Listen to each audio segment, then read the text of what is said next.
চলুন আজকে একটা পরীক্ষা করা যাক। পরীক্ষাটি হলো ছবিটা দেখার পর ভাবনা আর ভিডিওটা দেখার পর আপনার ভাবনায় কোনো পরিবর্তন এসেছে কিনা। চলুন। আর ভালো লাগছে না পড়াশোনা? ও আচ্ছা, তাই নাকি? তাহলে জেনে নিন বৈজ্ঞানিকভাবে প্রমাণিত স্মার্ট লার্নিং টেকনিক।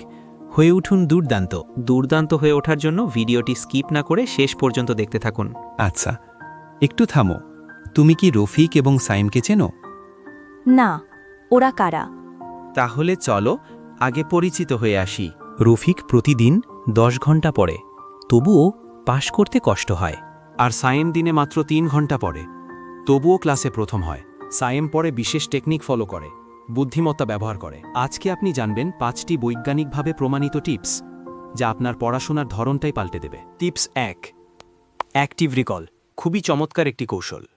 বারবার পড়ে নয়, একবার মনোযোগ দিয়ে পড়ার পর চোখ বন্ধ করে মনে করার চেষ্টা করুন আপনি কি শিখলেন। এতে স্মৃতি শক্তিশালী হয়। টিপস 2, পমোডোরো টেকনিক ব্যবহার করুন। 25 মিনিট পড়ুন, 5 মিনিট বিরতি নিন, 4 বার পরে বড় বিরতি নিন, এতে মনোযোগ বাড়ে।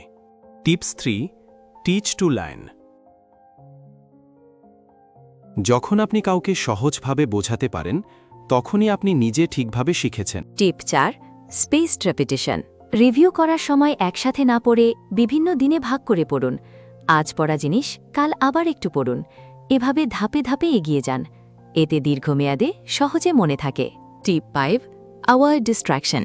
আপনার সবচেয়ে বড় শক্তি কি জানেন? মনোযোগ। কিন্তু সেটা ধ্বংস করে দেয় একটা ছোট নোটিফিকেশন। মানে আমি কি তাহলে নোটিফিকেশন দেখব না?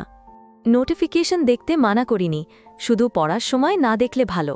তাই পড়ার সময় ফোন সাইলেন্ট করুন, স্টাডি অ্যাপ ব্যবহার করুন, আর আশেপাশের শব্দ থেকে নিজেকে আলাদা রাখুন।